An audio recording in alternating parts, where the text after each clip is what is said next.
All right, you know what this is, man. This is about a young booty bandit.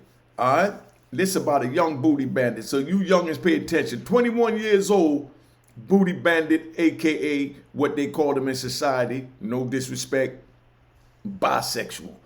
You know what I mean? Down low and all that other stuff. All right.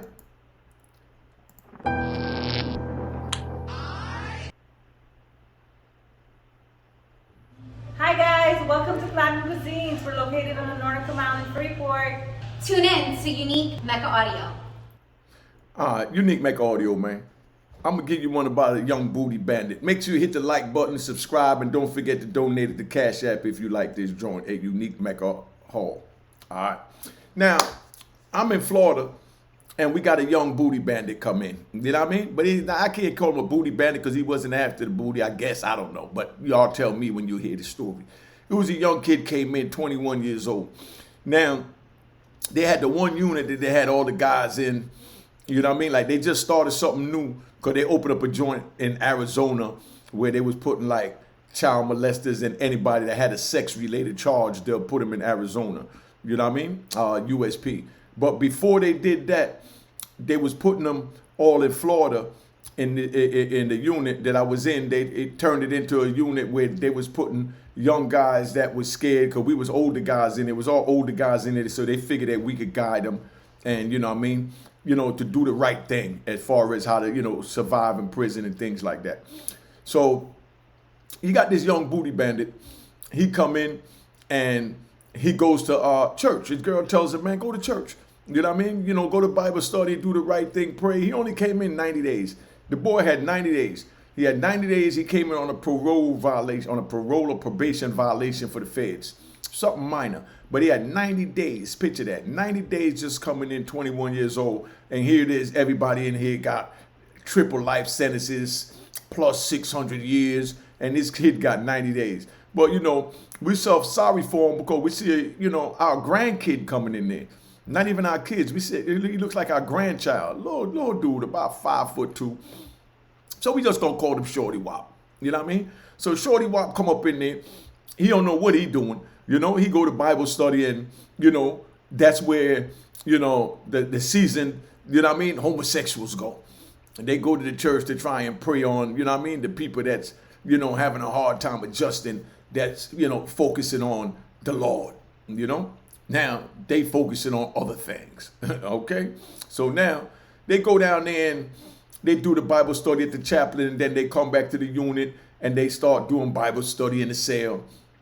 So, they all in the cell every night. They kumbaya and clapping. No disrespect saying kumbaya, because y'all look for anything to go off on. But they kumbaya and they doing all that, singing Amazing Grace, reading chapters, and they doing their thing. So from them spending enough time with each other, for some reason, this little kid kept staying in the cell with this dude, and they put the cell up and say they in there praying, and they don't want to be disturbed. Because, like when the Muslims we pray, we don't like nobody to walk in front of us and things like that. So we got security to hold it down. So, it's not like you praying to the figure that's in front of you. So they in the cell and, they always doing their Bible study. They put this thing up saying they're going to pray and, everybody doing their thing, mind their business. And they started praying a little too much. You know what I mean? But, I ain't paid no mind. People was talking, how people speculate and they talking and they, Yo, I think they doing something, None of my business. So, of course, I tell the people telling me that I ain't trying to hear that. You know what I mean? Whatever they doing is their own damn business. I don't even want to even thought of that shit on my mind. But they kept going back and forth. I ain't even going to make this too long. I'm just going to get to the point. But now, we go outside, everybody working out, doing their thing, and you got all the Christians walking the thing. Big shout out to my man Christian George. He wasn't there because Christian George wouldn't have went for none of this. You know what I mean? I tell you that for a fact. But, the Christians, they walking out there, they got their Bible in their hand, they pull up at a little table and they read their Bible scripture and you see what they doing. But, these was, the homosexuals. You know what I mean? But, like I said, we don't really pay them no mind. So now we go back in the unit, they cooking together, they this and that. And, me, call it what you want, ain't no homosexual cooking for me. Ain't no homosexual eating with me. I'm not drinking with them. I'm not smoking with them. I'm not doing nothing with them. But this dude is hanging with him, and the last thing on your mind is that he's gay because he's 21.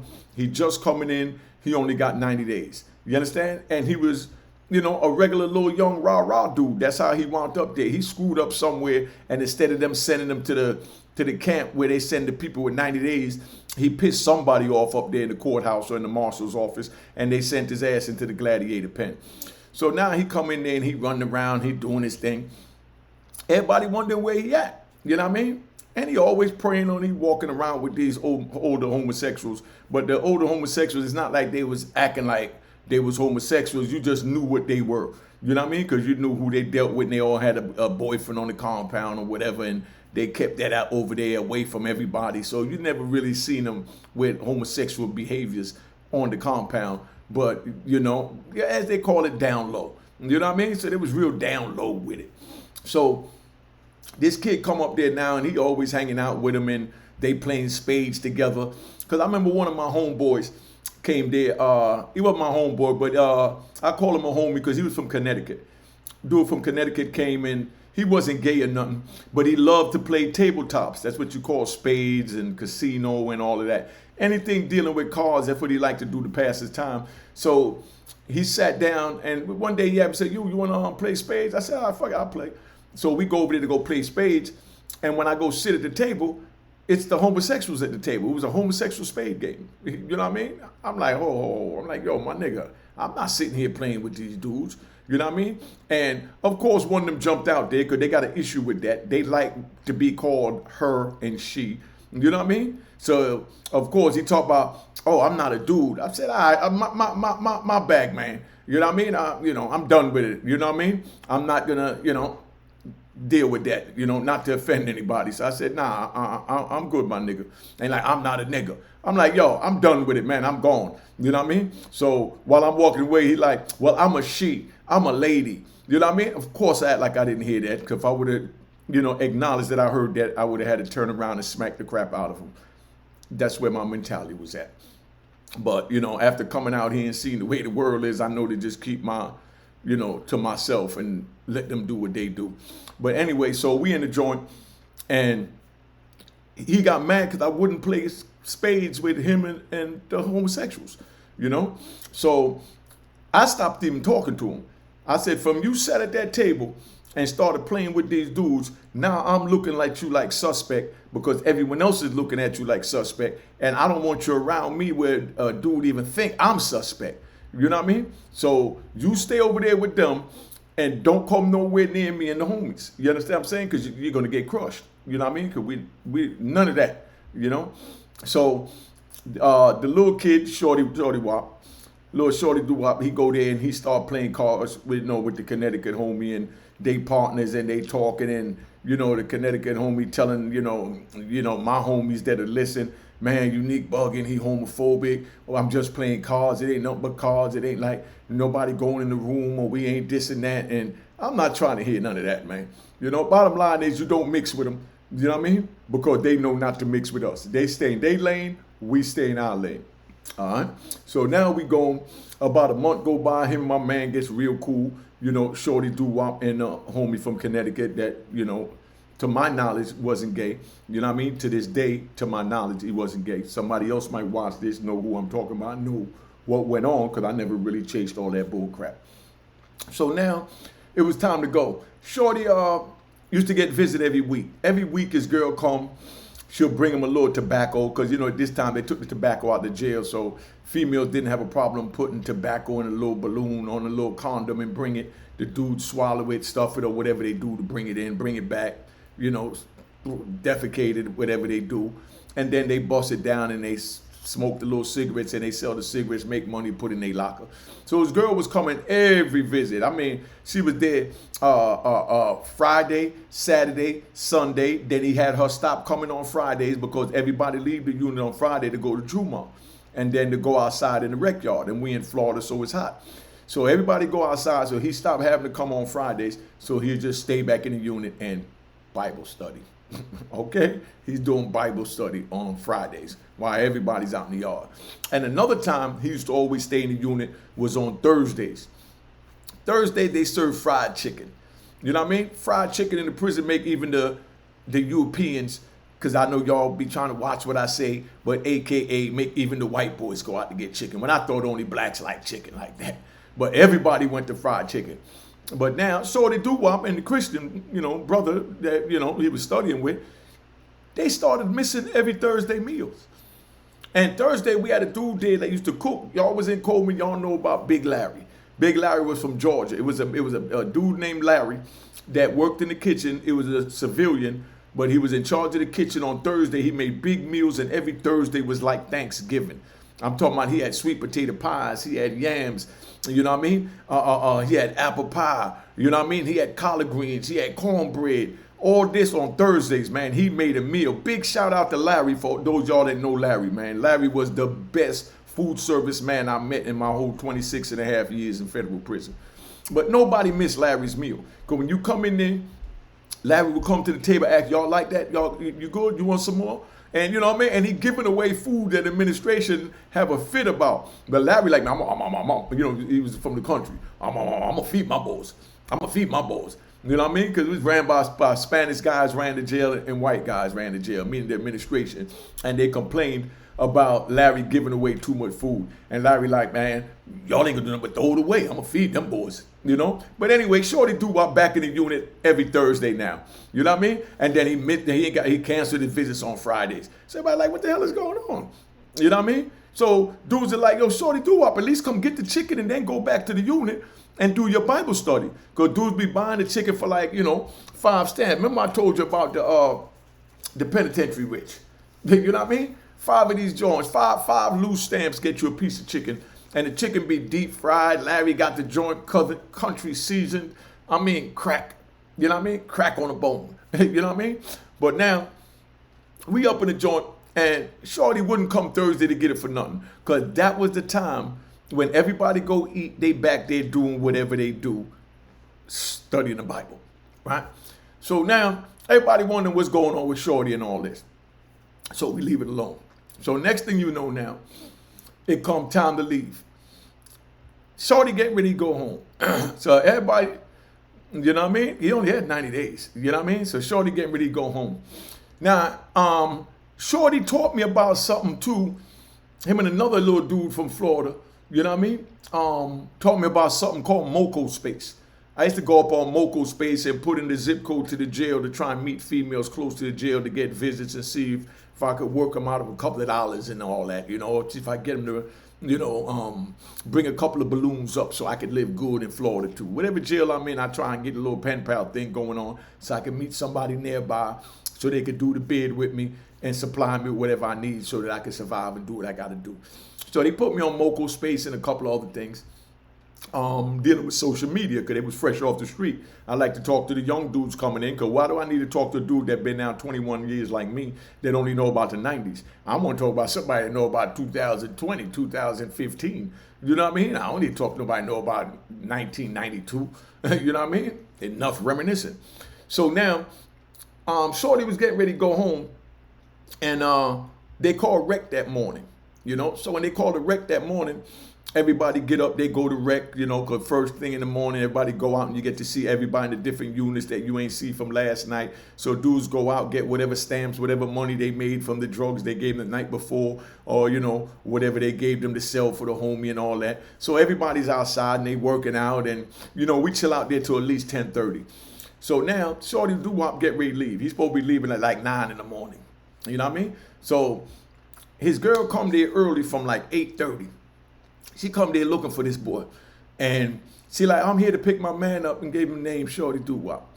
So they're like, okay, let me call the unit. They called the unit, police pick up the phone. They say, yo, Shorty Doo-Wop, that's not his name, but just the name we giving him, like Mr. Such and Such. But, yo, Shorty Doo-Wop down there. And be like, yeah, no, I don't see him. He must be in the yard. Go check his cell. They check his cell. He not the unit. They yell not the name. He not the unit. So now they call him over the loudspeaker. Shorty Doo-Wop, report to the nearest officer. So they could escort him off the yard, you know what I mean? And walk him up to R&D, receiving and discharging so he could go home to his beautiful young wife. Shorty Doo-Wop, report to the nearest officer. This went on for about 30 minutes, man. You know what I mean? So now it's 9:30, right? Damn near 9:45. They closed the yard, closed down the jail, and gave an announcement for everybody to go back to the unit for emergency bed count so they can find out where Shorty Doo-Wop at. Because you know dudes normally get killed in them joints when they get ready to go home. You tell a dude you get ready to go home and your best friend, he's so envious that you get ready to go home and lay up in a nice warm woman that, you know what I mean, they do anything to start with you. So they locked the jail down. Everybody mad. Dudes out there working out, hanging with the homies, drinking their early morning wine, smoking their weed, or drinking their coffee. Whatever they doing out there, now they got to stop in the middle of everything to go back to the unit for emergency count. And, you know, dudes sweating because, don't forget it's 90 degrees out there. Dudes sweating, and they go in the unit and they want to go take a shower. But when you go in the unit, the police got the damn doors locked. So the doors is locked for the showers. You can't even go in the shower. You dripping wet from the sweat. You know what I mean? Everything's sweating. And then now you go in there and they tell you got to go in your cell and lock down for emergency count. You know what I mean? So everybody's pissed. And we all know it's because they looking for Shorty Doo-Wop. You know what I mean? We thinking he down at the chapel or something. So they go and they do their little walk around and they go checking every cell. And, you know, next thing you know, they I heard the police said, oh, we found him. You know what I mean? And another police said, damn, about time, because I just went up there to the coffee break to get something from the vending machine in the front. And his girl was up there going crazy, thought that we wasn't trying to let him out. And we tell him that we looking for him. We called him. We even shutting the jail down to find Shorty Doo-Wop. And she like, man, I'm not trying to hit it. I'm tired of y'all treating my man like that. Y'all gave him a hard time. He wasn't supposed to be here in the first place. He's supposed to be in the camp. But instead, y'all got him over here. So now, here go the crazy part. So now, here comes Shorty Doo-Wop. Shorty Doo-Wop come walking out of a cell, you know what I mean? Because the police busted him in another man's cell, Bible studying, you know what I mean? And catch him, you know what I mean? With his joint in another man's mouth. Okay, Shorty, while his girl out there waiting on him, he got his joint in another man's mouth, locked up in a cell, got the whole jail shut down looking for him. He come out the joint laughing, like it's a joke. You know what I mean? So everybody's like, damn, Shorty, your girl out there waiting. You got the whole jail locked down. What the heck is going on with you, man?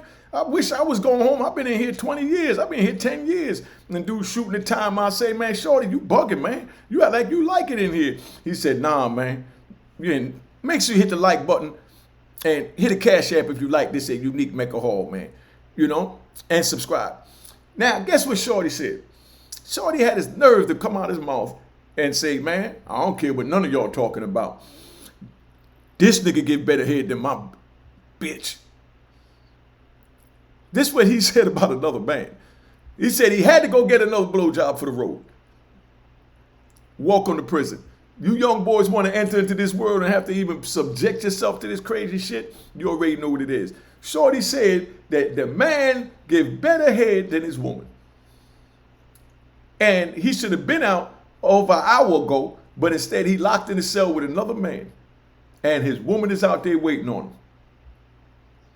And don't think it's just starting. They've been doing a lot of Bible studying, a lot of missing chicken days. And don't forget he canceled a visit on Friday. So everything didn't look right, but I didn't try to put my mind into too much of all that because, you know, that was the talk when everybody left. You know, when he left, that everybody would say, man, this been going on. How you ain't know this was going on? Because nobody really knew, because nobody watching no other man. We doing our own thing.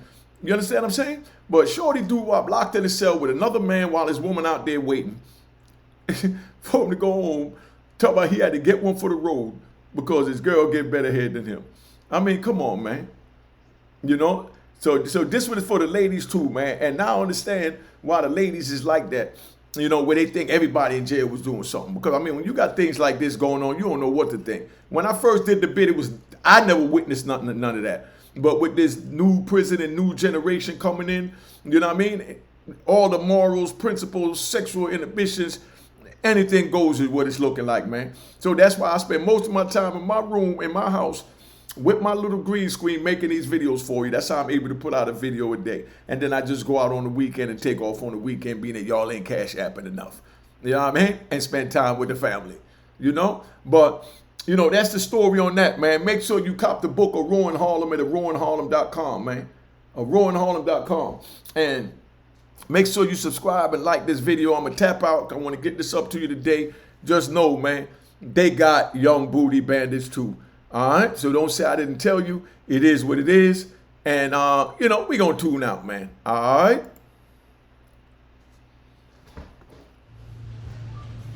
Hi guys, welcome to Platinum Cuisines. We're located in Freeport on the Nautical Mile. Just wanted to introduce my partner, Amy. Hi guys, how are you? And this is my sister-in-law, Diana, another partner. I just ask that you come support our minority-owned business. We serve Asian fusion, Caribbean cuisine, and we have a beautiful restaurant located on the Nautical Mile in Freeport, New York. And we're asking that you come check us out and also make sure to tune in to Mecca Audio TV.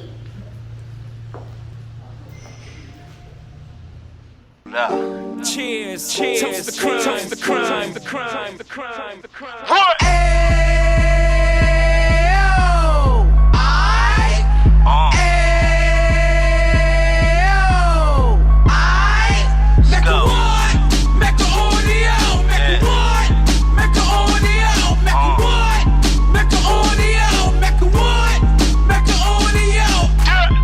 Fresh out the can of 26, he back on the strip, getting back in the mix. What he mentions a gift. You stand up 10 toes down, and I suggest you pay attention to this. Take a little gully posse and put it in Harlem. He cut from the bottom, came up from the bottom. Drop the book, you should go and get it. An Instagram page and a YouTube you could go and visit. Then you could consider yourself LinkedIn. Sit front row and get Jews from a kingpin. How he went through it, so you ain't gotta go do it. To not pay attention would be stupid. Talking about a man that probably put your grandfather on. Probably the reason that him and your grams got along. A man that generated millions on the block, did his time, never squilling to the cops. Mecca Audio.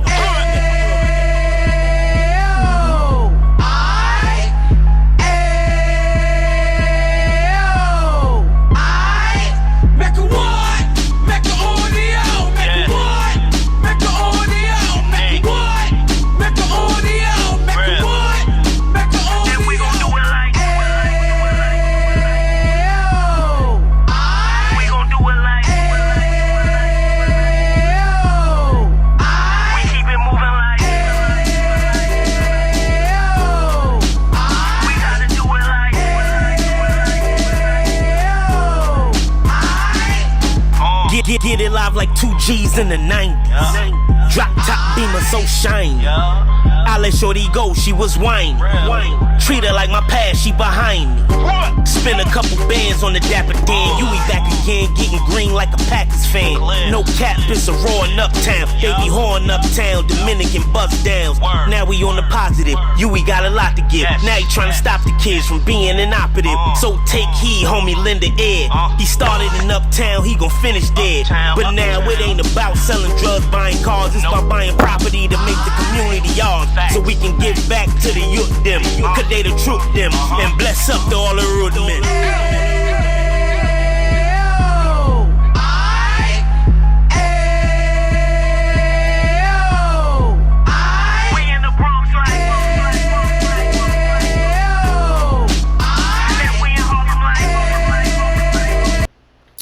So you know what it is. That was Unique Audio telling you about the, you know, the young booty bandit. All right. So I'm just tapping out. Don't forget, you can DM me at Unique Mecca Audio, and I do respond. All right.